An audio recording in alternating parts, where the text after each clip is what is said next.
Hi అండి, welcome to Archana blog. నేను మీ అర్చన. ఈరోజు నేను ఉండ్రాల పాయసం ఎలా చేయాలనో చూపిస్తున్నాను. ఉండ్రాల పాయసము మేము చేసే స్టైల్లో అన్నమాట.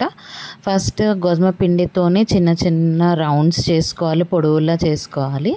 దాని తర్వాత అవి నెయ్యి వేసేసి మంచిగా వేయించుకోవాలన్నమాట. కొంచెం రోస్ట్ చేసుకోవాలంటే కొంచెం గోల్డెన్ బ్రౌన్ వచ్చేలాగా రోస్ట్ చేసుకొని మంచిగా రోస్ట్ చేయాలన్నమాట. దాని తర్వాత ఒక గిన్నెలో నెయ్యి వేసుకొని నెయ్యిలో కొబ్బరి, గసాలు, డ్రై ఫ్రూట్స్ వేసేసుకోవాలన్నమాట. గసాలు వేయాలి.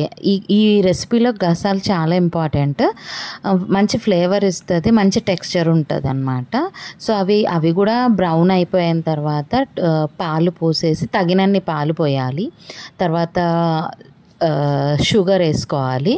అది షుగర్ వేసుకొని కొంచెం బాయిల్ అవుతున్నప్పుడు మనము ఇవి ఫ్రై చేసి పెట్టుకున్న ఉండ్రాలు, గోధుమ పిండి ఉండ్రాలు తీసుకొని ఈ పాలల్లో వేసుకోవాలన్నమాట.